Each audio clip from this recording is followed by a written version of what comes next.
శుక్లాంబరధరం విష్ణుం శశివర్ణం చతుర్భుజం ప్రసన్నవదనం ధ్యాయేత్ సర్వ విఘ్నోపశాంతయే అని స్వామివారికి నమస్కారం చేసుకుని మన వ్యాస భాగవతంలో 4వ స్కందంలో ఉన్నాము. 20 అధ్యాయాలు పూర్తి చేశాము. పృథుపాఖ్యానం చదువుకుంటూ వస్తూ ఉన్నాం. మన పృథు ఉన్నాడు. ఆయన ఏవో కర్మలు చేసుకుంటూ తిరుగుతూ ఉన్నాడు. నువ్వు చేసే కర్మల్ని కొంచెము భాగవత్పరంగా చెయ్యి అంటే, సరే అట్లా చేస్తానన్నాడు. ఆ విధంగా కూడా చేసుకుంటున్నాడు. అయితే ఒకానొక సమయంలో ఆయనకి కొంచెము జ్ఞానానికి అర్హత కలిగేసరికి, కొంచెం వైరాగ్యం కలిగేసరికి, నెక్స్ట్ లెవెల్ జ్ఞానము మొదలయ్యింది. అప్పుడు ఆయనకి ఏదో భగవంతుడు ఉపదేశం చేసిన విధంగా ఒక కొన్ని శ్లోకాల్లో మన వ్యాసుల వారు మనకి ఆ ఉపదేశాన్ని ఇక్కడ ఉంచారు. ఎట్లా మనము ఈ గుణ ప్రవాహానికి, వాటికి, ద్రవ్యాలకు, క్రియలకు, కారకాలకు వాటన్నిటికి వేరుగా ఉన్న ఆత్మ ఉన్నదో, దాన్నెట్లా కనుక్కోవాలో, ఈ రకంగా సుఖాన్ని, దుఃఖాన్ని సమంగా ఎట్లా చూడాలో, ఏ రకంగా మనము ఉండాలో ఉదాసీనంగా అని ఇవన్నీ చెప్తూ వచ్చారు. ఈ ఉపదేశమంతా గూడా చూసాం గదా! అవకాశం ఉంటే మళ్ళీ ఈ ఉపదేశాన్ని మనము ధ్రువోపాఖ్యానానికి చూసినట్టు ఫోకస్డ్‌గా చూద్దాం కథ పక్కన బెట్టి. సరే ఏమైందంటే, ఈ విధంగా కొంచెం ఉపదేశం కలిగేసరికి ఆయన వింటూ ఉన్నాడు. ఈలోగా భగవంతుడు నీకేమైనా కోరిక ఉంటే చెప్పు నేను తీరుస్తాను. ఏదైనా వరం ఇస్తాను అన్నప్పుడు, పృథువు ఒక 5, 6, 7, 8 పద్యాల్లో రకరకాలుగా చెప్పాడాయన. రకరకాలుగా చెప్పాడు. విచిత్రంగా చెప్పాడు. ఇవన్నీ గబగబా, గబగబా పక్కనున్న శ్లోకాల్లాగా చూస్తే, ఇంత కన్‌ఫ్యూజ్డ్‌గా ఉన్నాడేమి మన పృథువు అని మనకనిపిస్తుంది. కానీ దీన్ని ఒక 2, 3 నిమిషాల్లో చెప్పిన 5, 6 పద్యాల్లాగా కాకుండా, మనలో కలుగుతున్న ప్రోగ్రెస్‌గా చూడాలి. ఎట్లా అంటే, మనం అప్పుడప్పుడే కర్మల్లో నుంచి జ్ఞానం వైపుకి వస్తూ ఉన్న కొత్తలో అప్పుడెట్లా ఉన్నదో మీరు గుర్తు చేసుకోండి. ఇక్కడ కూర్చున్న వాళ్ళందరూ గూడా ప్రపంచంలో నుంచి పరం వైపుకి, ఆత్మ వైపుకి, కర్మల్లో నుంచి జ్ఞానం వైపుకి తిరిగారు గదా! ఆ కొత్తగా ఆధ్యాత్మిక సాధన స్టార్ట్ చేస్తూ సీరియస్‌గా శ్రవణం చేస్తున్న సమయంలో, ఎట్లా సీరియస్‌గా శ్రవణం అంటే, నోట్స్ రాసుకుని, పక్కన వాళ్ళకి చెప్తూ, దాన్ని మళ్ళీ విచారణ చేస్తూ, మళ్ళా వేరే వేరే చోట్ల ఇంకెక్కడ ఈ విషయం ఉంది అని రిసర్చ్ చేస్తూ అవన్నీ కలిపి చెయ్యడము, సీరియస్‌గా శ్రవణం చేయడము. దాని పేరు స్వాధ్యాయము. స్వాధ్యాయానికి అవతల సైడ్ ఇంకొక బిట్ ప్రవచనము. స్వాధ్యాయం, ప్రవచనం అని కలిసి ఉంటాయి. దాన్ని షార్ట్‌కట్‌లో స్వాధ్యాయం అనొచ్చు. లేదా దాన్నే మళ్ళీ మనం శ్రవణం అనొచ్చు. మొత్తం కలిపి ఏంటంటే చదువుకోవడం, ఎవరైనా చెప్తుంటే వినడం, దాన్ని మళ్ళీ నోట్స్ రాసుకోవడం, క్వెషన్స్ ఏమైనా ఉంటే రాసుకోవడం, మళ్ళీ డిస్కస్ చేయడం అవని. ఈ రకంగా మీరు చేయడం మొదలుపెట్టిన కొత్తలో మీ మనస్థితి ఎట్లా ఉన్నదో ఒకసారి ఆలోచన చేసుకోండి. అప్పుడు అంతకన్నా ముందు ప్రపంచంలో ఉన్నప్పుడు, దేవుడా ప్లీజ్ నాకు ఉద్యోగం వస్తే బాగుండు. లేతే నా కూతురికేదో కాలేజ్‌లో సీటొస్తే బాగుండు. ఏదో నాకు ఇల్లు కొనుక్కోవాలనుకుంటున్నాను. మార్ట్‌గేజ్ వస్తే బాగుండు అని అట్లా వరాలు కోరుకోవాలనిపిస్తుంది. కానీ జ్ఞానం వైపుకి రాగానే, ఈ చదువు మొదలుపెట్టగానే, వద్దు నాకు. ఎందుకు ఇట్లాంటి కోరికలు ఎక్కడైనా ఉంటాయి. ఇంక నేను కోరుకోను అని ఫస్ట్ లెవెల్ వైరాగ్యము, వద్దు కోరికలని అక్కడ కలుగుతుంది గదా! గుర్తొచ్చే ఉంటుంది మీకందరికి. వద్దు నాకవసరం లేదు. ఏం కోరికలొద్దు అని చెప్తాము. ఆ తర్వాత ఇంక కొంచెం ముందుకు వెళ్తుంటే, ప్రాపంచికమైన కోరికలు నాకేం వద్దు. నాకవసరం లేదు. ఉన్నంతలో నేను సంతోషంగా ఉన్నాను అని అనుకుంటూ ఉన్న సమయంలో, అయితే కానీ బాగా ఇనాలి. ఎక్కువ వినాలి. బాగా చదువుకోవాలి. చాలా శాస్త్రాలున్నాయి.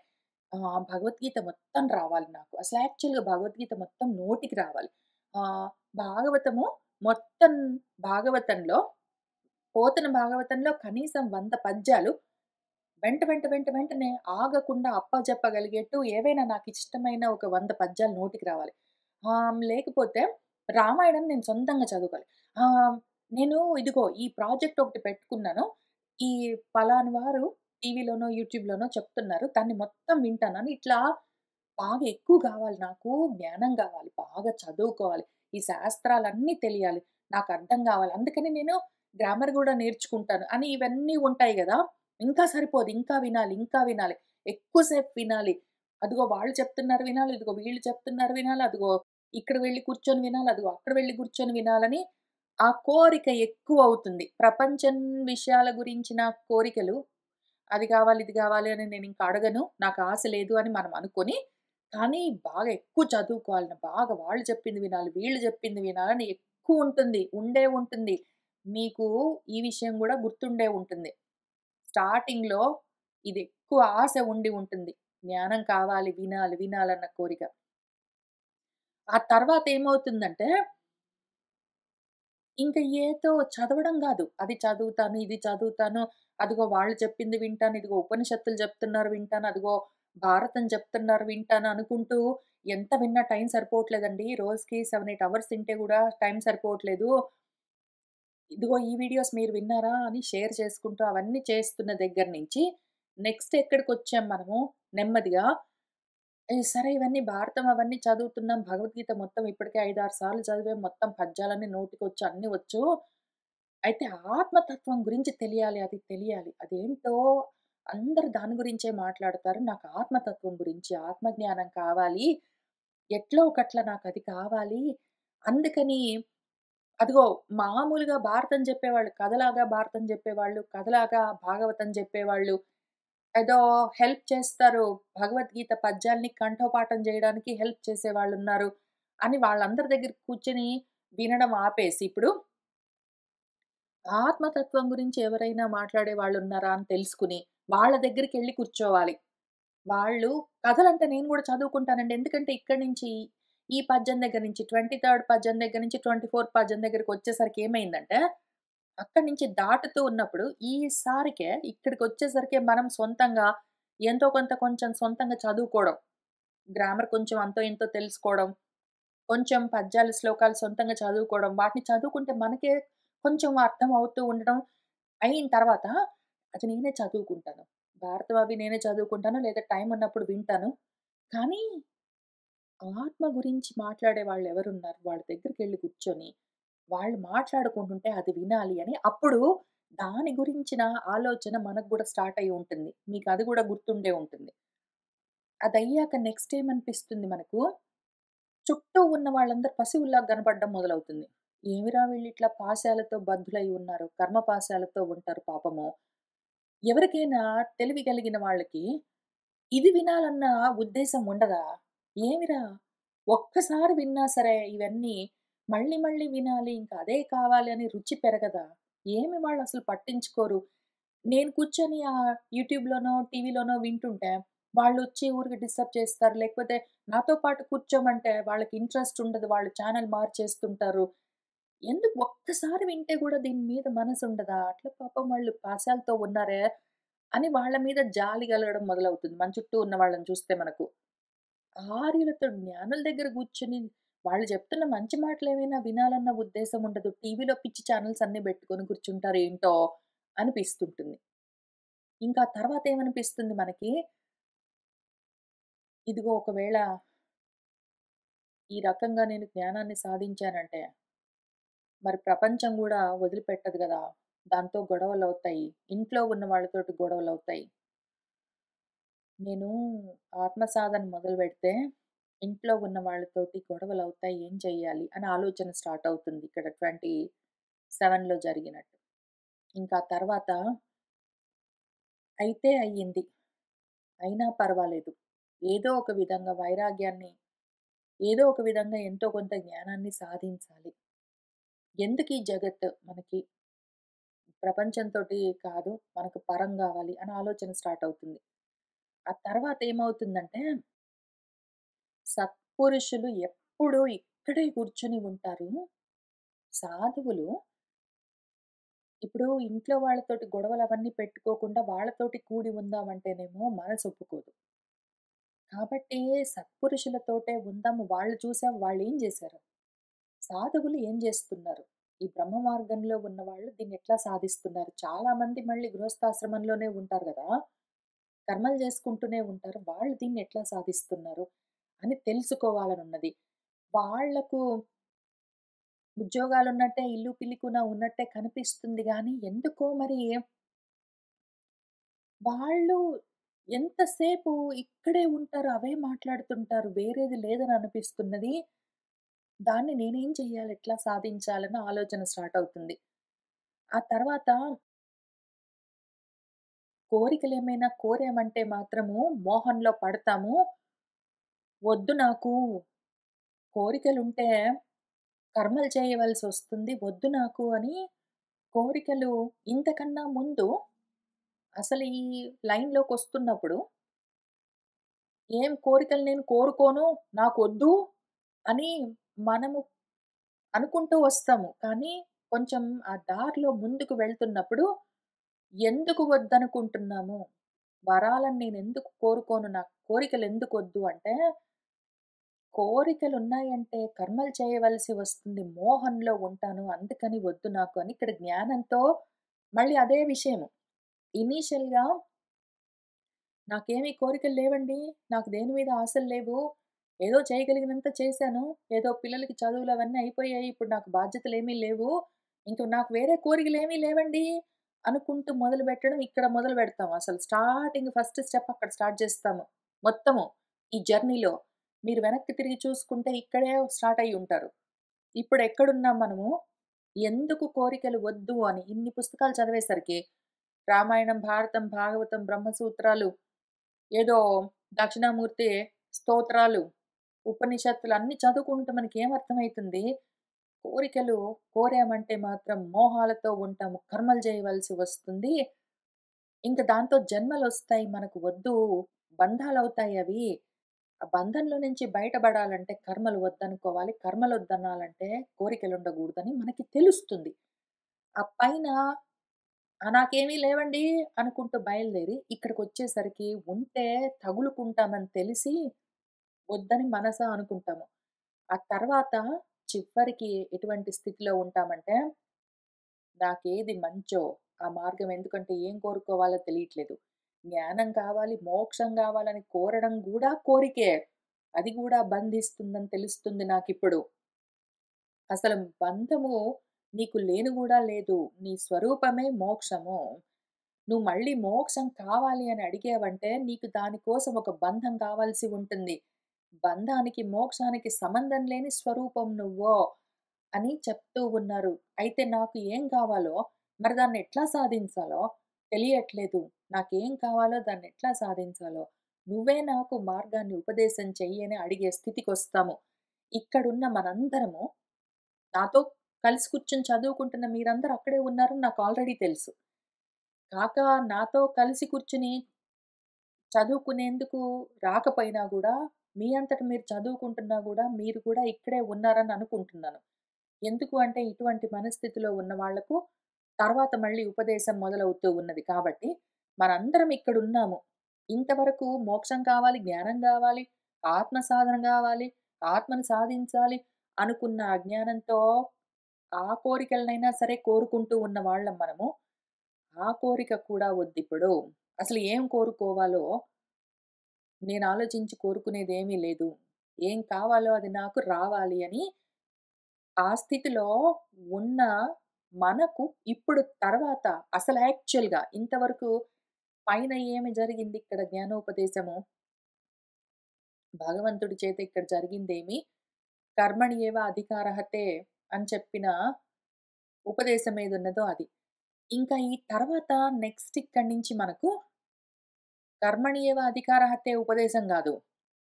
జ్ఞానం విజ్ఞాన సహితం యత్ జ్ఞాత్వా అశుభాత్ మోక్షసే తత్ ప్రవక్ష్యామి అని ఒక శ్లోకమున్నది.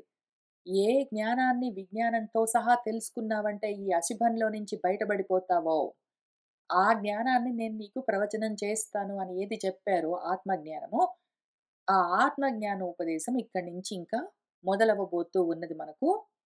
కాబట్టి అక్కడున్నాం మనం ఇక్కడ 31 శ్లోకం దగ్గర. అసలెక్కడ స్టార్ట్ అయింది మన ప్రస్థానం ఇక్కడ 23 శ్లోకం దగ్గర స్టార్ట్ అయింది. ఆధ్యాత్మిక సాధన 23 శ్లోకం దగ్గర స్టార్ట్ అయ్యి నాకేమి కోరికలు లేవండి. దేని గురించి నాకేమి ఆశలు లేవండి అని చెప్తూ మొదలైంది. ఇక్కడికొచ్చేసరికి కోరికలుంటే కర్మలతో కట్టుబడి ఉంటాము. అయితే కట్టుబడి ఉండడము, విడిపోవడము అని ఏమున్నాయో, అటువంటివన్నీ నాకు లేవు, లేవని చెప్తున్నారు. దాన్నెట్లా తెలుసుకోవాలి? ఆ జ్ఞానం కావాలి నాకు అని ఆలోచన మొదలవుతే, ఇప్పుడు జ్ఞానం, విజ్ఞాన సహితం మనకు కలగబోతూ ఉన్నది. దాన్ని చూస్తూ వెళ్దాము. ఇప్పుడేం జరిగిందంటే, ఆ విధంగా మన పృథువు ఆ యజ్ఞాలన్నింటినీ పూర్తి చేసి ఇంకింటికి బయలుదేరాడు. ఆ తర్వాత ఎందుకు అంటే ఇంక కథాపరంగా మీకు జ్ఞాపకం ఉండే ఉంటుంది. అయినా గుర్తు చేస్తున్నాను.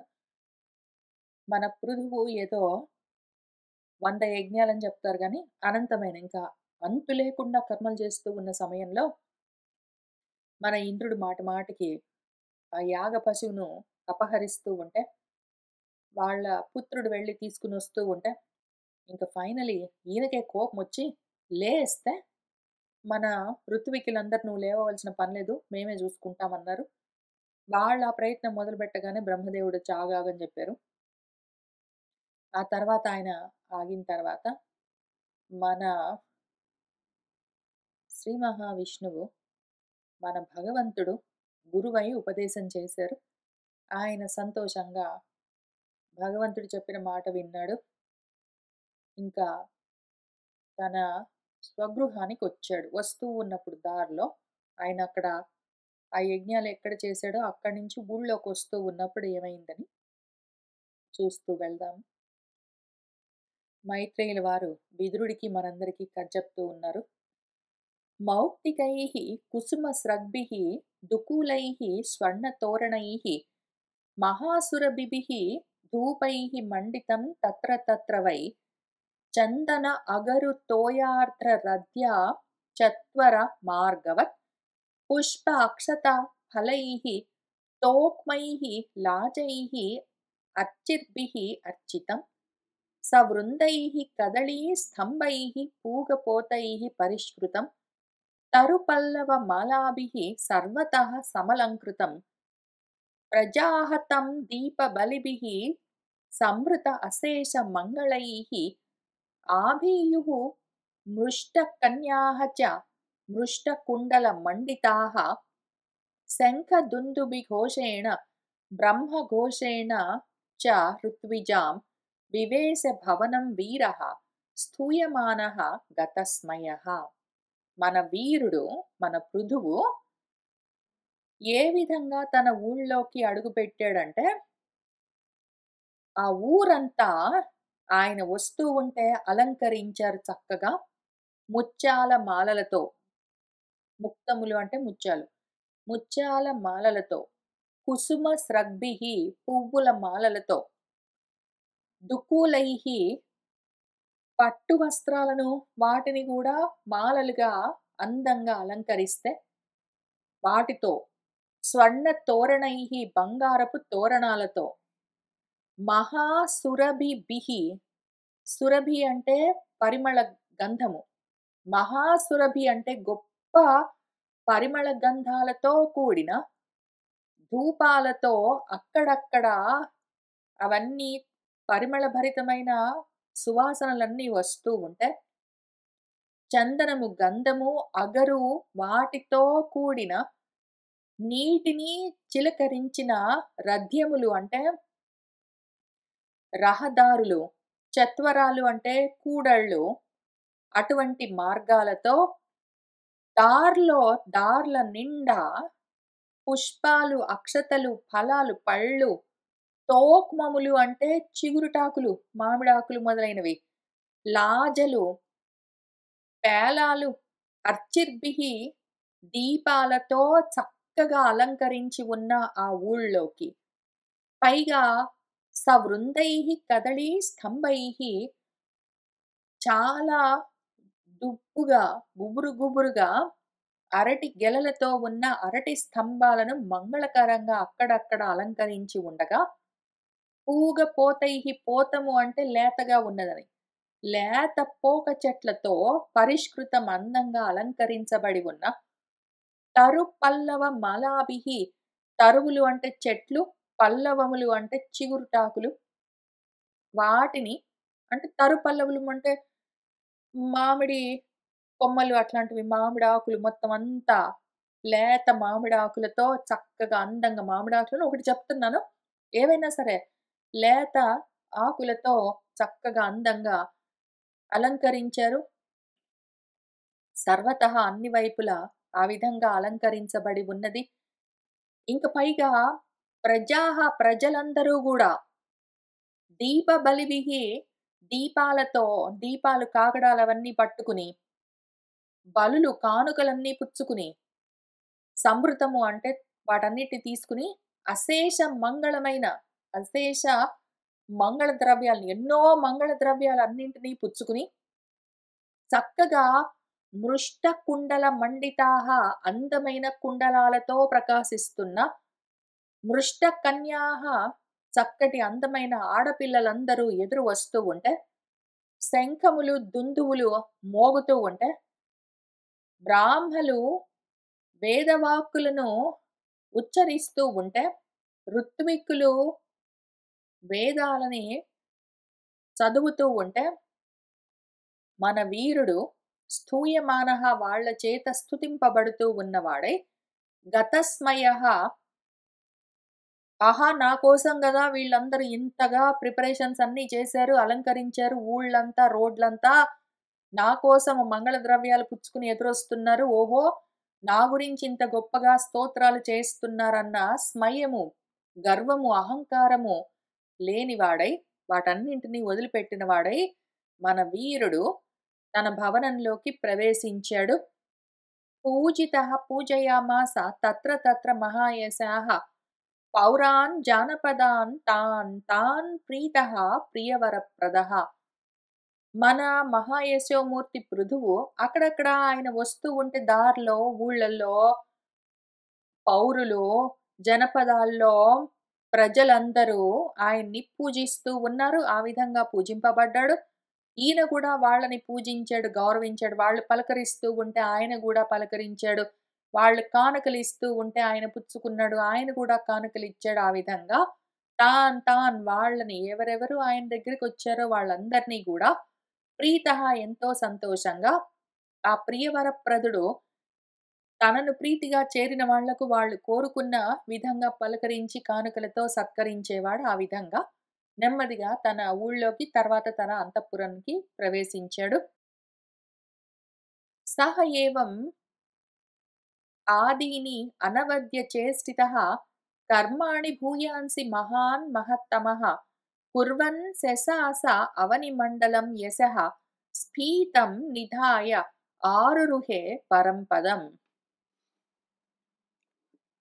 సహ మహత్తమః ఆ మహాత్ముడు ఏవం ఈ విధంగా అనవద్య చేష్టితః అసలు నిష్కళంకమైన కర్మలతో ఆదిని మొదలైనవన్నీ ఆయన చేసేవి ఏదైనా సరే మర్యాదగా, ఏది చేసినా ప్రియంగా, ఏది చేసినా పొగరు, అహంకారం, గర్వం లేకుండా ఆయన ఏ విధంగా కర్మలు చేయవలసి ఉన్నదో ఆ విధంగా మహాన్ గొప్పవి భూయాన్సి ఎన్నో కర్మలను చేశాడాయన. ఆ విధంగా చేస్తూ ఆయన అవని మండలాన్ని, ఈ భూమండలాన్ని శాసిస్తున్నాడు, పాలిస్తున్నాడు. ఆ విధంగా చేస్తూ ఆయన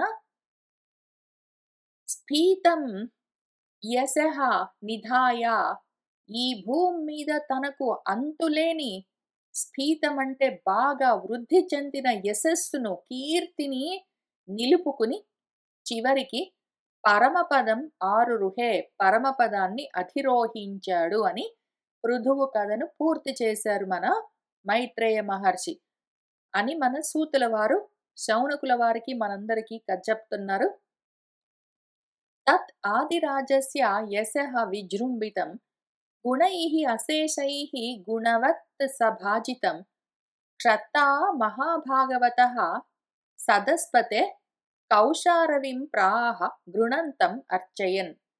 మన సూతుల వారు సదస్పతే ఓ సభాపతి, ఓ కులపతి అని మన శౌనకుల వారిని పిలిచి ఆయనకేం చెప్తున్నారంటే, అప్పుడేం జరిగిందంటే తత్ ఆ యొక్క ఆదిరాజు ఉన్నాడు కదా పృథువు, ఆయన యొక్క యశస్సు ఎటువంటిది, ఆ గుణవంతులు కూడా మెచ్చుకునే అశేషమైన సద్గుణాలతో విజృంభించి ఉన్న ఆయన యశస్సు గురించి మన మైత్రేయ మహర్షి గృణంతం వర్ణిస్తూ ఉంటే, అది మొత్తం విని మన క్షత్తా, మన విదురుల వారు, ఆ మహాభాగవతుడు మళ్ళీ గురువుగారిని కౌశారవిని, అంటే మన మైత్రేయ మహర్షి కుశారవుడి పుత్రుడు, ఆయనను అర్చయన్, ఆయన చెప్పిన విషయాలు జాగ్రత్తగా విని అన్నింటినీ సేవించి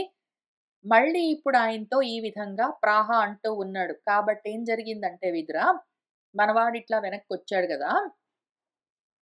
ఇంతే గాదు ఈ రకంగా ఇప్పుడు నేనేదో శతక్రతువులు చేస్తూ ఉంటే మధ్యలో ఏవో అడ్డంకులొస్తే అయినా గూడా ఆయన అధిగమించాడు ఈ విధంగా అని చెప్పా గదా! ఒక ఎగ్జాంపుల్ కథ. ఇదొక్కటే గాదు. ఇట్లాంటివి చాలా జేశాడు. నిష్కళంకమైన కర్మలన్నీ ఎన్నో చేశాడాయన. 1, 2 గాదు. నేను ఒక్కటి చెప్పా శాంపుల్‌కి. ఆయనేంటో 100 యజ్ఞాలు చేసుకుందామంటే ఇంద్రుడు అడ్డుపడ్డాడు. ఆయనకు కోపమొచ్చింది. పెద్దలు వద్దన్నారు. ఆయన ఆగాడు. తర్వాత వాళ్ళు ఉపదేశం చేశారు. ఆయన విన్నాడని చెప్పా గదా! ఇంతే గాదు. ఇటువంటివి చాలా చేశాడాయన. చేస్తూ ఆ కర్మలను చేస్తూనే, ప్రజలను పాలిస్తూనే, గొప్ప యశస్సును, కీర్తిని నిలుపుకుని ఆయన పరమపదాన్ని చేరాడు అని పూర్తి చేసేసరికి, ఇంక మన విదురుల వారు, "అంతా బాగుందండి గురువుగారు. మీరంతా వేగంగా ఎందుకు చెప్పారు? నెమ్మదిగా చెప్పండి. ఇంకా చాలా చేశాడు. ఏవం ఆదిని చేశాడు. ఇట్లాంటివి ఇంకా ఎన్నో చేశాడు. చేసి తర్వాత ఆయన పరమపదాన్ని చేరుకున్నాడంటే, ఇంకా ఏమి చేశాడండి? పరమపదాన్ని ఎట్లా చేరుకున్నాడండి? అవన్నీ చెప్పొద్దు నెమ్మదిగా. అయిపోయిందంటే ఎట్లా?" అని అందుకని మన విదురుల వారు, ఇంకా ఉండండి ఉండండి గురువుగారు. సహ అభిషిక్తః పృథుః విప్రైః లబ్ధ అశేష సురార్హణః బిభ్రత్ సహ వైష్ణవం తేజః బాహ్వోః యాభ్యాం దుదోహ గాం. కః ను అస్య కీర్తిం న శృణోతి అభిజ్ఞః యత్ విక్రమోచ్ఛిష్టం అశేష భూపాః లోకాః సప్పాలాః ఉపజీవంతి కామం అద్యాపి తత్ మే వద కర్మ శుద్ధం అన్నాడు. ఆయనేమన్నాడంటే, గురువుగారు, సహ మనవాడు పృథువు విప్రైః అభిషిక్తః, ఆ విప్రుల చేత, బ్రాహ్మల చేత, మునుల చేత పట్టాభిషేకం, రాజ్యానికి అభిషేకాన్ని పొందినవాడై, అశేషమైన దేవతల కానుకలన్నింటినీ లబ్ధ పుచ్చుకున్నవాడై, అసలు ఇంకా ఏదో రాజ్యానికి రాజవ్వడము, దేవతలందరూ, మిగిలిన వాళ్ళందరూ ఆయనకి కానుకలు పుచ్చుకొనొచ్చి ఇవ్వడము, ఇవి పెద్ద విషయాలే గాదు. దాన్ని మించి మనవాడు యాభ్యాం, ఏ బాహువులతోటైతే భూమిని గోవును చేసి ఆయన కోరిన కోరికలన్నింటినీ కామధేనువులాగా పిండాడో, అటువంటి బాహువుల్లో, భుజాలలో ఆయన వైష్ణవం తేజః బిభ్రత్, విష్ణు తేజస్సుని ధరించి ఉన్నాడు. అంతటి మహానుభావుడు. అటువంటి వాడి యొక్క కీర్తిని, అస్య కీర్తిం కః అభిజ్ఞః, అన్నీ తెలిసినవాడు ఎవడు న శృణోతి, వినకుండా ఉంటాడో. అసలు మనవాడు పృథువు ఇట్లాంటి వాడు గాదు. యత్ విక్రమ ఉచ్ఛిష్టం, ఆయన పరాక్రమంతో భూమిని ధేనువును చేసి పిదిగితే, ఆ విధంగా మార్గం చూపిస్తే, ఆయన చూపించిన మార్గంలోనే, ఆయన పరాక్రమంతో చూపించిన మార్గంలోనే అశేషమైన భూపాలకులు, రాజులు, లోకపాలకులు, లోకాలన్నీ గూడా ఇవాల్టికి కూడా కామం అద్యాపి, ఇవాల్టికి కూడా ఆయన చూపించిన భిక్షే గదా! ఆయన చూపించిన పద్ధతిలోనే అందరూ గూడా కోరినవన్నీ భూమి నుంచి తీసుకుని ఉపజీవంతి, జీవిస్తూ ఉన్నారే. అంతటి మార్గనిర్దేశం చేసినవాడు. కాబట్టి తత్, ఆయన యొక్క ఆ శుద్ధమైన కర్మ నాకు వద, చెప్పండి. అయిపోయింది ఇంక అని చెప్తే నేను వినను. అయిపోయిన దాకా చెప్పండి. చివరి దాకా ఆయన మొత్తం పరమపదాన్ని చేరిన దాకా చెప్పండి. మధ్యలో అయిపోయింది ఇంకంతే. ఇంక తర్వాత అంటే ఇట్లాంటివి చాలా చేశాడు. తర్వాత చివరికి పరమపదాన్ని చేరుకున్నాడు. అంటే ఎట్లా అవుతుంది? ఏమి చేశాడు? ఎట్లా చేరుకున్నాడు? అవి గూడా చెప్పండి. మొత్తం చెప్పండి అని వీధుల వారు అడిగారు. మైత్రేయ మహర్షి చెప్తూ ఉన్నారు. గంగా యమునయోః నద్యోః అంతరా క్షేత్రం ఆవసన్ ఆరబ్ధాన్యేవ బుభుజే భోగాన్ పుణ్యజిహాసయ. చెప్తాను విను. ఆయనకి ఫస్ట్ లెవెల్ కర్మణ్యేవ అధికారః తే, నీకు కర్మాధికారం ఉన్నది. అయితే చేసే కర్మల్ని ఈ విధంగా చెయ్యి అని ఉపదేశం చేయగానే ఆయన మొత్తం అర్థం చేసుకున్నాడు. చేసుకుని వెనక్కి తిరిగొచ్చిన తర్వాత ఆ విధంగానే కర్మల్ని చేస్తూ ఉన్నాడు. ఎట్లా? గంగా యమునల మధ్యలో, గంగా యమున నదుల మధ్యలో ఏ క్షేత్రం ఉన్నదో అక్కడ ఆవసన్ నివసిస్తూ, గంగా యమునల మధ్యలో క్షేత్రంలో అంటే ఏమి? గంగా అంటే జ్ఞానము, యమున అంటే ప్రపంచం, కర్మ. జ్ఞానానికి, కర్మకి మధ్యలో ఉన్నాడాయన. మొత్తం కర్మలు వదిలిపెట్టలేదు. మొత్తం జ్ఞానాన్ని పట్టుకోలేదు. మొత్తం జ్ఞానాన్ని కూడా వదిలిపెట్టలేదు. మొత్తం కర్మల్ని పట్టుకోలేదు. కొంచెం కర్మలు చేస్తున్నాడు, కొంచెం జ్ఞానాన్ని పట్టుకుంటున్నాడు. ఆ రకంగా దానికి దీనికి మధ్యలో ఉన్నాడిప్పుడు. అయితే కానీ జ్ఞానాన్ని పట్టుకునే కర్మలు చేస్తున్నాడు కాబట్టి, ఆయన ఎట్లా చేస్తున్నాడు ఆ కర్మల్ని? ప్రారబ్ధాన్ భోగాన్ ఏవ బుభుజే. ప్రారబ్ధ కర్మల వల్ల కలిగే భోగాలేమున్నాయో వాటిని మాత్రమే అనుభవిస్తూ ఉన్నాడు. మనము ఈ ప్రారబ్ధ కర్మలు, సంచిత కర్మలు, ఆగామి కర్మలు, నిత్య కర్మలు, నిషిద్ధ కర్మలు అని ఈ కర్మల గురించి విస్తారంగా చదువుకుంటూ వస్తూ ఉన్నాము. తైత్తిరీయోపనిషత్తులో ముందు 5, 6 పేజీలు అదే విషయం ఉంది. మళ్ళీ ఇప్పుడు గూడా శిక్షావల్లి నుంచి బ్రహ్మానందవల్లికి వెళ్తూ ఉన్న సమయంలో గూడా మధ్యలో మళ్ళీ కర్మల గురించే చాలా విషయాలు మాట్లాడుకోవాల్సొచ్చింది. మాట్లాడుకున్నాము. మళ్ళీ మనము భగవద్గీత మొదలుపెట్టగానే మళ్ళీ ఇదే మొదలు. కర్మల గురించి, జ్ఞానం గురించి డిస్కషన్ తప్పనిసరి. ఆ సమయంలో మళ్ళీ కర్మలెన్ని రకాలు, ప్రారబ్ధ కర్మలెట్లా ఉంటాయి, వాటినెట్లా క్షయం చేసుకోవచ్చు, ఆగామి కర్మల్ని ఎట్లా రాకుండా నిలుపుకోవచ్చు, సంచిత కర్మల్ని కర్మనాశం పూర్తిగా ఎట్లా కావాలి, ఎట్లా చెయ్యాలి, నిత్య కర్మలు ఎట్లా చెయ్యాలి, నిషిద్ధ కర్మలు ఎందుకు చేయకుండా ఉండాలని అదే పనిగా మాట్లాడుకుంటూ వస్తూ ఉన్నాము. ఇది తప్పనిసరి. ఎందుకంటే మనం గూడా అక్కడే ఉన్నాం గాబట్టి, మనకు గూడా అంతే జ్ఞానం ఉన్నది ఇంతవరకు. కర్మణ్యేవ అధికారః తే జ్ఞానమే ఉన్నది మనకి. కర్మలు చేస్తూనే ఉన్నాం ఇంకా. కానీ జ్ఞానాన్ని మాత్రం వదిలిపెట్టాం. ఈ శ్రవణాలన్నీ చేస్తూనే ఉంటాము. కోరికలు తగ్గించుకుంటూ ఉంటాము. జ్ఞానం, ఆత్మ జ్ఞానం కోసం విచారణ చేస్తూనే ఉంటాం గాబట్టి, మన కోసమే ఆ మొత్తం ప్రవచనమంతా ఎక్కడెక్కడ జరిగినా సరే, ప్రారబ్ధ, ఆగామి, సంచిత, నిత్య, నిషిద్ధాలన్నీ గూడా మన కోసమే. అవన్నీ వింటూ మనమెట్లా చేసుకుంటూ వస్తున్నామో, ఈయన గూడా అదే పనిలో ఉన్నాడు పాపం. ఎట్లా?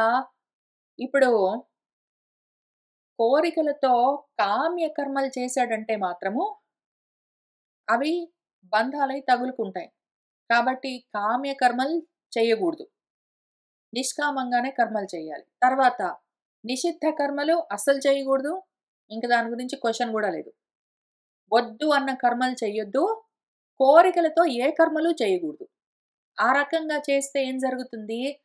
ఆగామి ఫలితాలు ఉండవు. దాంతో తనక్కడికి ఆపొచ్చు. ఆ తర్వాత నిత్య కర్మలు చేయకుండా ఉంటే పాపమొస్తుంది. చేస్తే ఏమి రాదు గానీ, చేయకుండా ఉంటే పాపం గాబట్టి, నిత్య కర్మలు చేస్తూ ఉన్నంత వరకు ఆగామి ఫలితాలుండవు. కాబట్టి దాన్నట్లా మెయింటైన్ జేయొచ్చు. తర్వాత ఒకవేళ మనము ప్రారబ్ధ కర్మలు అనుభవిస్తూ ఉన్నాము అంటే మాత్రము, ఇప్పటికి జరుగుతూ ఉన్నవి ఏవైతే ఉన్నాయో వాటి వల్ల ఆ కర్మక్షయం జరుగుతూనే ఉంటుంది. ఇంకా సంచితాలున్నాయి. సంచిత కర్మలనేం చేద్దాము అంటే, జ్ఞానంతోటే అవి దగ్ధమైపోవాలి. వాటి గురించి తర్వాత జూద్దాం. ఇప్పుడు అందుకని ఈయనేం చేస్తున్నాడు, కామ్య ప్రతిషిద్ధ కర్మలు మానేసి, నిత్య కర్మల్ని చేయవలసినవన్నీ శ్రద్ధగా చేస్తూ, ఆరబ్ధ ఫలితాలను మాత్రం అనుభవిస్తూ ఉన్నాడు. ఈ రకంగానే ఆయన కర్మలు చేస్తూ ఉన్నాడు చాలా జాగ్రత్తగా. మనము ఏదో విధంగా ఈ ప్రారబ్ధ, ఆగామి, సంచిత, నిత్య, నిషిద్ధ, కామ్య కర్మలు అంటే ఏమి? మనం చేస్తున్న రోజువారీ కర్మల్లో ఇవన్నీ ఎక్కడెక్కడున్నాయి అని చూసుకొని చెయ్యడం అత్యవసరం. పేర్లు తెలిస్తే ఏమి లాభము? థియరీ తెలిస్తే ఏం లాభము? ఉంటాయి ఇప్పుడు ఇంత లిస్ట్ చెప్పాను నేను. కర్మల్లో ఇన్ని రకాలుంటాయని జెప్పాను. అయితే మనం యాక్చువల్‌గా చేస్తున్న కర్మల్లో ఏవి నిత్యాలు, ఏవి నిషిద్ధాలు, ఏవి కామ్యాలు, ఏవి ప్రారబ్ధాలు ఇట్లాంటివన్నీ తెలియాలి. మాటలన్నీ మాట్లాడతాం మనము. ప్రారబ్ధ కర్మ అని చాలా ఎక్కువగా వాడతాం. ఇదంతా నా ప్రారబ్ధం అండి అంటాం. అసలు ప్రారబ్ధం కర్మ ఏమి అని కూడా తెలియాలి. నిత్య కర్మలేవో తెలియాలి. కామ్య కర్మలేవో తెలియాలి. తెలుసుకుని ఏవి చెయ్యాలో అవి చేస్తూ, ఏవి వద్దన్నారో వాటిని మానుకుంటూ అట్లా వెళ్తూ ఉంటే, దానివల్ల చిత్తము శుద్ధమవుతుంది జ్ఞానానికి. ఆత్మ జ్ఞానానికి ఇంకా ఇప్పుడే మొదలవ్వట్లేదు. ఇంకా టైం ఉంది చాలా. అసలు ఇంత మాత్రం మనము సాధన ఇంత సీరియస్‌గా చేస్తూ ఉంటే, ఎందుకిదంతా చెయ్యడము చాలా ముఖ్యమైన విషయం. చాలా ముఖ్యమైన విషయం. ఈ విధంగా కామ్య, ప్రతిషిద్ధ, నిత్య, ప్రారబ్ధ, ఆగామి సంచితాలను తెలుసుకుని జాగ్రత్తగా ఏవి చేయాలో అవి చేసి, ఏవి ఎట్లా చేయాలో అట్లా తెలుసుకొని చేసి, ఏవి చేయకూడదో వాటిని మానేసి ఇవన్నీ ఎందుకు చేసేది ఇంతకి మనము? చాలా ముఖ్యము. పుణ్య జిహాసయ పుణ్యకర్మలను మొత్తాన్ని హానము వదిలించుకోవడం కోసం. మనం సంపాదించుకున్న పుణ్యాన్ని పూర్తిగా వదిలించుకోవడం కోసము ఇదొక్కటే మార్గము. ఎందుకు అంటే, పాప కర్మల్ని మనము ప్రాబబ్లీ అనుభవిస్తే పోవచ్చు. లేదా పాపము చెయ్యకుండా ఆపొచ్చు తర్వాత రాకుండా. కావాలంటే ఏవైనా పుణ్యకర్మలు చేస్తే ఒకవేళ అనుకుంటే గూడా టెక్నికలీ అట్లా పని చేసినా లేకపోయినా గూడా, కావాలంటే మనం సంచితంలోని పాపాలు క్షయం జేసుకోవచ్చు. కానీ సంచితంలో ఉన్న పుణ్యాలెక్కడికి బోతాయి? పుణ్యాలు అనుభవించడం కోసమైనా మళ్ళీ జన్మలొస్తాయి. కాబట్టి పుణ్యమున్నా గూడా మనకు కష్టమే.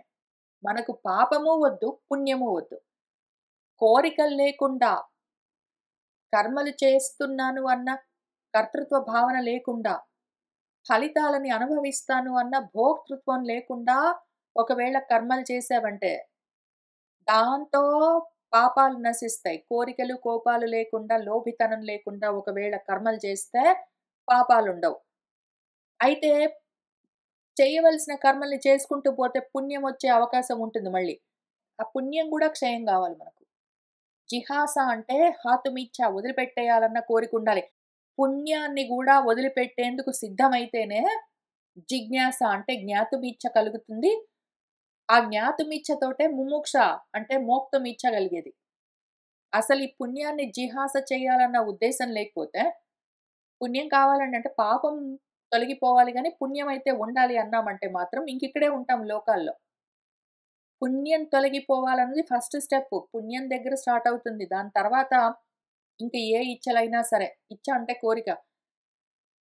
సరే ఏదో ఒకటి ఆయన కోరికలతోటున్నాడు. ఏం కోరుకోవాలో తెలీదు గాబట్టి కర్మల్ని ఆయన కనీసము చేయవలసినవి చేస్తూ పోతూ ఉన్నాడు. పుణ్యాన్ని గూడా సంపాదించుకోకుండా, వద్దు నాకు పుణ్యం అనుకోనే కర్మలు చేస్తూ ఉన్నాడు. ఆ విధంగా పుణ్య జిహాసయ ఆరబ్ధాన్ భోగాన్యేవ బుభుజే ఆ రకంగా ఆయన తన కర్మల్ని చేస్తూ ఉన్నాడు ధర్మంగా. అప్పుడేం జరిగిందంటే, సర్వత్రా అస్కలిత ఆదేశః సప్తద్వీప ఏక దండ దృక్ అన్యత్ర బ్రాహ్మణ కులాత్ అన్యత్ర అచ్యుత గోత్రతః సర్వత్రా అంతటా ఆయన ఆదేశము అస్కలితము. సర్వానుల్లంఘ్య శాసనః సర్వానుల్లంఘ్య శాసనమైనది. ఎవ్వరు ఆయన శాసనాన్ని ఉల్లంఘించలేరు. ఆ విధంగా ఉన్నాడు. అందరూ ఆయన ఆజ్ఞకు అనువర్తులై ఉన్నారు. ఆయన సప్తద్వీపాలకి ఒకే దండధరుడై ఉన్నాడు. ఆయన బ్రాహ్మణ కులంతో కూడి లేడు. అచ్యుత గోత్రము క్షాత్రంతో కూడి లేడు. క్షాత్రంతో కూడి లేదంటే కర్మలతో తగులుకోవట్లేదు. బ్రాహ్మణ కులంతో కూడి లేడు అంటే జ్ఞానంతో తగులుకుని లేడు ఆయన. అటు ఇటు గాకుండా ఉన్నాడు. గంగా, యమున మధ్యలో ఉన్నాడాయన. ఆయన జ్ఞానానికి, కర్మలకి మధ్యలో ఉన్నాడు. ఆయన ఆదేశాన్ని ఎవరు దాటట్లేదు. అందరికీ ఆయనే దండధరుడై ఉన్నాడు. ఈ రకంగా కానీ చేస్తున్న కర్మల్ని పుణ్యం కోసం కాకుండా, పాపమైతే పాపం ఆయన చెయ్యట్లేదు. పాపం గురించి ఆయన ప్రయత్నం చేయట్లేదు. పాప కర్మలు కోరికలతో, కోపాలతో కర్మలు చేయట్లేదు. పుణ్య కర్మలు గూడా ఆయన చేయట్లేదు. కానీ కర్మలకి, జ్ఞానానికి మధ్యలో ఉన్నాడు. అటువంటి పరిస్థితిలో ఒకానొక సమయంలో ఏకదా ఒకప్పుడు ఏం జరిగిందంటే, ఆసీత్ మహాసత్ర దీక్ష తత్ర దివౌకసాం సమాజః బ్రహ్మర్షీణాం చ రాజర్షీణాం చ సత్తమా. ఓ సత్తమా విదురా, ఏకదా ఒకానొకప్పుడు అక్కడ మహాసత్ర దీక్ష ఆసీత్. ఒక పెద్ద సత్రము, ఒక పెద్ద సత్రయాగము అన్న దీక్ష మొదలైంది ఒకానొక చోట, ఒకానొక సమయంలో. తత్ర అక్కడ దివౌకసులు అంటే దేవతలు, దివిలో ఓకస్ అంటే నివసించడం. దేవతలు, బ్రహ్మర్షులు, రాజర్షులు అందరూ గూడా సమాజః ఒక సభ తీర్చారు. ఒక గొప్ప సత్రయాగం జరుగుతూ ఉన్నది. ఆ సభలో బ్రహ్మర్షులున్నారు, రాజర్షులున్నారు, దేవతలున్నారు, అందరూ ఉన్నారు. అప్పుడేం జరిగిందంటే, తస్మిన్ అర్హత్సు సర్వేషు స్వర్చితేషు యథా అర్హతః ఉద్ధితః సదసః మధ్యే తారాణం ఉడురాటీవ.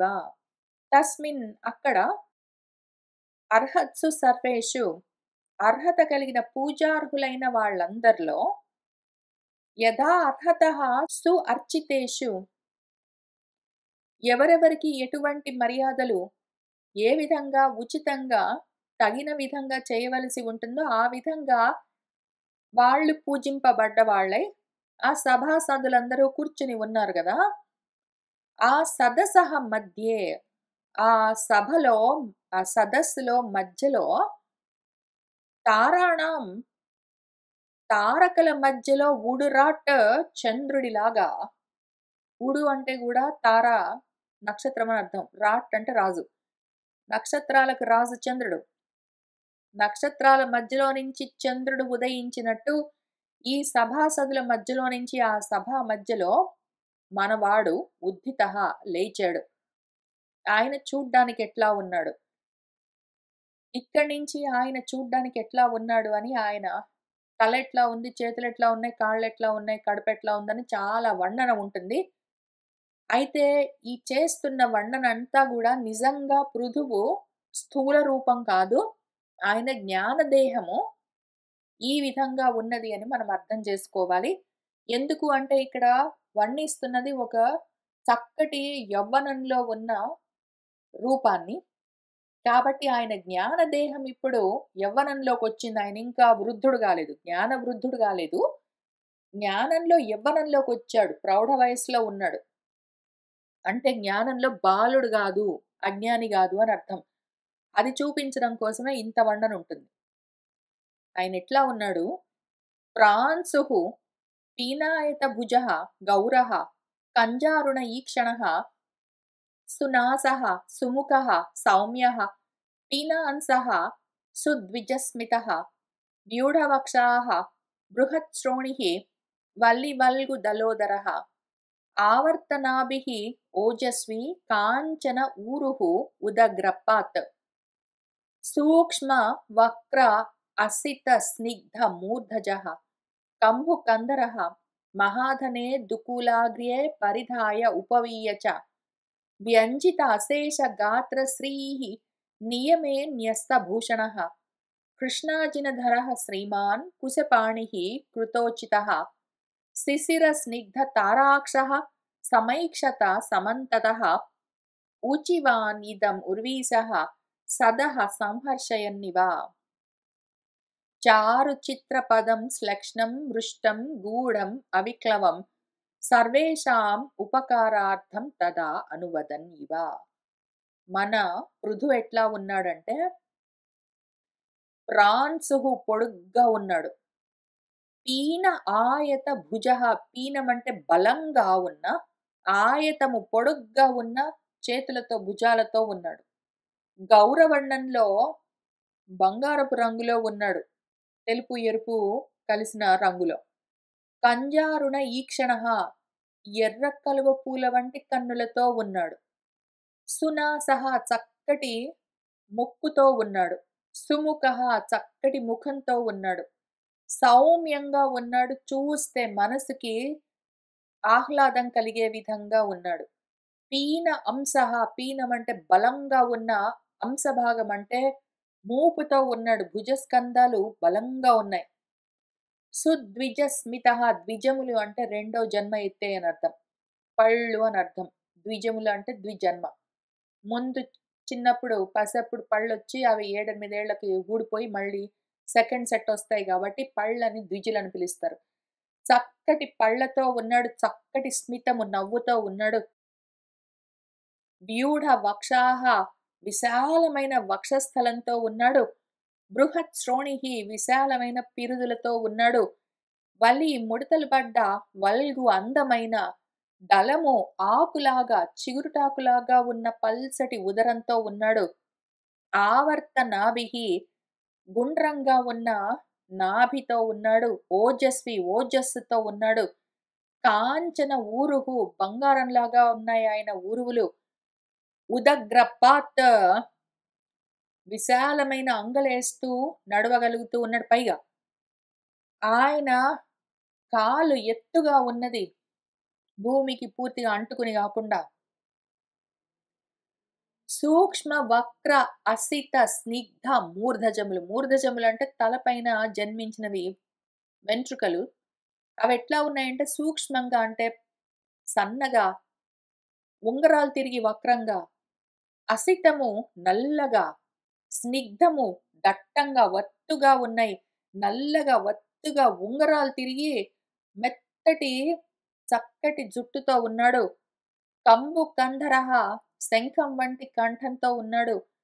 మహాధనే గొప్ప విలువైన దుకులాగ్ర్యే శ్రేష్టమైన వస్త్రాలను పరిధాయ నడుముకి కట్టుకున్నాడు పంచగా. అట్లానే ఉపవీయ పైన ఉత్తరీయంగా వేసుకున్నాడు.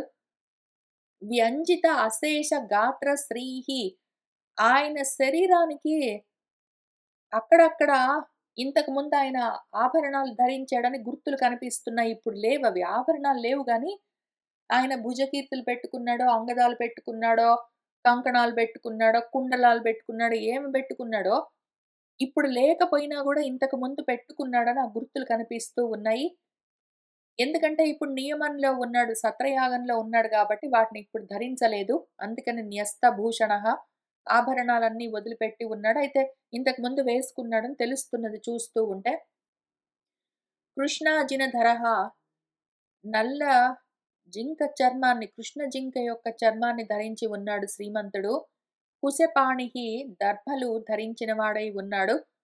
కృతోచితః ఆయన చేయవలసిన నిత్య కర్మలన్నీ పూర్తి చేసుకుని ఉన్నాడు. చూడ్డానికి ఎట్లా ఉన్నాడు? శిశిర స్నిగ్ధ తారా అక్షః. శిశిరం అంటే చల్లటి, స్నిగ్ధం అంటే ప్రేమపూరితమైన తారకల్లాగా ప్రకాశిస్తున్న చూపులతో సమంతతః సమైక్షత చుట్టూరా చూశాడు ఆ యజ్ఞ సభని. ఆ సదహ ఆ సదస్సును సంహర్షయన్నివ దానికి గొప్ప హర్షాన్ని కలిగిస్తూ ఆ ఉర్వీసహ రాజుగారు ఇదం ఊచివాన్ ఈ విధంగా అంటూ ఉన్నాడు. పైగా చెప్తున్న మాటలెట్లా ఉన్నాయంటే, చారు అందమైన, చిత్రమైన పదాలతో కూడి ఉన్నాయి ఆయన మాటలు. శ్లెష్టము చాలా మృదువుగా ఉన్నాయి, ప్రియంగా. మృష్టము స్వచ్ఛమైన పలుకులతో చెప్తూ ఉన్నాడు. గూఢము నిగూఢమైన, గంభీరమైన వాక్కులతో చెప్తూ ఉన్నాడు. ఆ పలుకులట్లా ఉన్నాయి మాటలు. విక్లవం ఆయనలో ఏ తొణుకు లేదు. నిశ్చలంగా ఉన్నాడు. నిశ్చలంగా, గంభీరంగా, స్వచ్ఛమైన, మృదువైన, అందమైన మాటలతో ఆయన తదా అప్పుడు సర్వేషాం ఉపకారార్థం అందరికీ ఉపకారం కలగాలన్న కోరికతోటే అనువదన్నివ చాలా ముఖ్యమైన మాట. అండర్‌లైన్ చేసుకోవాల్సిన మాట. ఆయన ఇక్కడ అనువదన్నివ ఆ మాటలు చెప్తూ ఉన్నారు అని మన వ్యాసుల వారు చెప్తున్నారు. అనువదన్నివ అంటే అనువాదం చేయడము. అనుసరించి చెప్పడం. దేన్ని అనుసరించి చెప్తున్నాడు అని మన వ్యాసుల వారు క్లారిఫై చేయలేదు. కాబట్టి మనమే అర్థం చెప్పుకోవాలిక్కడ. 2 విధాలుగా అనుసరించి వాదనం చేస్తున్నారాయన. దేన్ని అనుసరించి అంటే, ఒకటి ఇక్కడ కూర్చున్న వాళ్ళెవరున్నారో, రాజర్షులు, దేవతలు, బ్రహ్మర్షులు వాళ్ళు కూర్చుని ఉన్నారు. వాళ్ళు ఎటువంటి మనస్థితిలో ఉన్నారో వాళ్ళ మనస్థితిని, వాళ్ళ స్థితిని అనుసరించి వాళ్లకు తగిన విధంగా ఆయన ఇప్పుడు చెప్తూ ఉన్నాడు అని ఒక అర్థము. ఎందుకు అంటే, మన భగవంతుడు భగవద్గీతలో అర్జునుడికి ఏం చెప్పారు? తస్మాత్ యుధ్యస్వ భారత అని చెప్పారు. కాబట్టి లేచి యుద్ధం చెయ్యి అర్జున అన్నారు. కాబట్టి లేచి యుద్ధం చెయ్యి అర్జున అని ఎందుకు చెప్పారు? లేచి యుద్ధం చెయ్యి అని ఆయన ఏమీ శాసించట్లేదు అర్జునుడిని. చెయ్యి, ఇది నీ విధి, ఇది నీ కర్తవ్యము, ఇది నీ బాధ్యత అని చెప్పట్లేదు. అనువాదం చేశారాయన. అర్జునుడి మనసులో ఏమున్నదో దాన్ని అనుసరించి ఆ మాట చెప్పారాయన. అర్జునుడికి కర్మ చెయ్యాలన్న ఉద్దేశం ఉంది కాబట్టి, దానికి తగిన విధంగా మర్లే యుద్ధం చెయ్యి అని చెప్పాల్సొచ్చింది. అట్లానే ఇక్కడ మన భగవంతుడు ఉపదేశం చేస్తూ ఉన్న సమయంలో మన పృథువుకి ఒకానొక సమయంలో ఆయన ఇంత దూరం వచ్చేసాడు గాని ఈలోగా. అంతకన్నా ముందు ఈ ఉపదేశం జరుగుతూ ఉన్న సమయంలో భగవంతుడు చెప్తూ ఉన్నప్పుడు ఏం చెప్పారు? మన పృథువు మనస్తత్వం అప్పుడెట్లా ఉన్నది ఆయన మనస్థితి, దాన్ని బట్టే మన భగవంతుడు చెప్పవలసినవన్నీ చెప్పి చివరికి కాబట్టి నువ్వు రాజువు గాబట్టి, రాజుగా నీకు ప్రజాపాలనం చేయడమే శ్రేయస్సు. అందుకని నువ్వేం చెయ్యాలంటే, జాగ్రత్తగా ప్రజలను ధర్మంగా పాలన చేస్తూ ఉండి అని అవి చెప్తూ వచ్చారు. ఎందుకు? అప్పుడు మన పృథువు యొక్క మనస్థితి కర్మల్లోనే ఉన్నది గాబట్టి, దానికి అనుగుణంగానే ఆయన చెప్పవలసి వచ్చింది. దాన్ని అనువాదం అని పిలుస్తారు. అయితే ఇక్కడ మన పృథువు మళ్ళీ అనువాదం చేస్తున్నారు అని రాశారు మన వ్యాసుల వారు. పృథువేమి అనువాదం చేస్తున్నాడు? ఒక్కటి, అక్కడ వింటూ ఉన్న వాళ్ళ మనసులెట్లా ఉన్నాయో దాన్ని అనుసరించి ఆయన వాళ్ళకి తనకు తెలిసిన విషయాలు వాళ్ళేమి చెయ్యాలి అని చెప్తూ ఉన్నాడు. రెండోది, మనం ఇది ఈ విధంగా గూడా అర్థం చేసుకోవాలి. ఆయన తన అనుభవాన్ని అనుసరించి తను ఇంతవరకు ఏమి చేశాడు? అక్కడ భగవంతుడు కాబట్టి తస్మాత్ యుజ్యస్వ అని అర్జునుడికి చెప్పినట్టు, కాబట్టి ప్రజాపాలన నీకు శ్రేయస్కరము, జాగ్రత్తగా చెయ్యి, ఈ విధంగా చెయ్యని చెప్పినట్టు, ఆయన పాపం చేసుకుంటూ వస్తూ ఉండగా, ఆయనలో కోరికలు ఎట్లా తగ్గిపోయాయి, ఆయనలో మనసు ఎట్లా శాంతించింది, ఆయన చిత్తం ఎట్లా శుద్ధమయ్యింది, జ్ఞానం ఎట్లా కలుగుతూ ఉన్నది అన్న విషయాలు ఆయనకు ఏవి అనుభవంలోకొస్తున్నాయో వాటిని అనుసరించి ఆయన ఈ విషయాలన్నీ చెప్తూ ఉన్నాడు. 2 విధాలుగా అనువాదం చేస్తూ ఉన్నాడు మన పృథువు. ఒకటి, ఆ వింటూ ఉన్న వాళ్ళకి తగిన విధంగా చెప్తున్నాడు. 2, తనెక్కడ ఉన్నాడో తన స్థితిని అనుసరించి దాన్ని బట్టి ఆ లెవెల్ నుంచి మాట్లాడుతున్నాడు. ఆ స్థితి నుంచి మాట్లాడుతున్నాడాయన. ఎందుకు 2 రకాలుగా అనువాదం చేస్తున్నాడంటే, అందరికీ ఉపకారం జరగాలని. అందరికీ అంటే, అక్కడ సభలో కూర్చొని వింటున్న వాళ్ళందరికీ అని మాత్రమే గాదు. అక్కడ సభలో కూర్చొని వింటున్న వాళ్ళు, చెప్తున్న వాడికి కూడా ఉపకారం జరగాలి.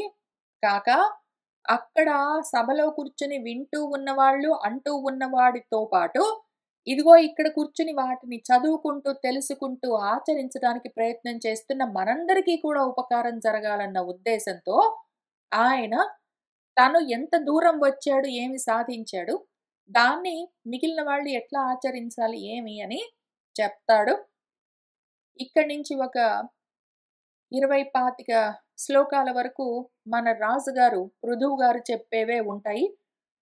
ఆయన మళ్ళీ కర్మకి, జ్ఞానానికి మధ్యలో ఉన్నాడు గాబట్టి అక్కడి నుంచే చెప్తాడు. అంత దూరం వచ్చాడు, ఏం అర్థం చేసుకున్నాడో అందరికీ చెప్పాడు గాబట్టి, ఇంక అక్కడి నుంచి మొత్తమే కర్మల్ని వదిలి జ్ఞానాన్ని పట్టుకోవడం ఎట్లా అని ఫైనల్ అల్టిమేట్ ఉపదేశం ఆయనకొకటి మిగిలి ఉన్నది. అందుకోసం ఆయన ఇక్కడ సిద్ధమవుతున్నాడు. దానికి యోగ్యతను సాధిస్తున్నాడిక్కడ ఆయన. ఆయన ఎంత దూరం వచ్చాడో తెలిస్తే కదా అక్కడి నుంచి ముందుకు వెళ్ళడానికి. కాబట్టి ఆయన ఎక్కడున్నాడు అని చెప్తూ ఉన్నాడు. దాన్ని బట్టి ఆయన ఎక్కడున్నాడో తెలుసుకుని, అక్కడి నుంచి ముందుకు తీసుకొని వెళ్ళడం కోసం మళ్ళీ గురువులొస్తారు. వచ్చి ఆయనను కూర్చోబెట్టి ఉపదేశం చేస్తారు. ఆ సమయంలో సభలో అందరూ ఉంటారు. అందరూ వింటారు. ఇక్కడ రాసి పెట్టారు గాబట్టి మనం గూడా చదువుకుంటాం, తెలుసుకుంటాం, అర్థం చేసుకుంటాం, దాన్ని సాధిస్తాము. కానీ ఇంతకీ ఆ ఉపదేశం కోసము రాజుగారు ఇక్కడ సిద్ధమవుతున్నారు. ఆయన యోగ్యత చూపిస్తూ ఉన్నారిక్కడ. ఒక 20 పద్యాలు పైగా ఉంటాయి. మనం వాటిని నెమ్మదిగా చదువుకుంటూ వెళ్దాము. ఇవాల్టికి ఇక్కడికి ఆపుతున్నాను. సర్వం శ్రీకృష్ణ పరబ్రహ్మ పాదారవిందార్పణమస్తు.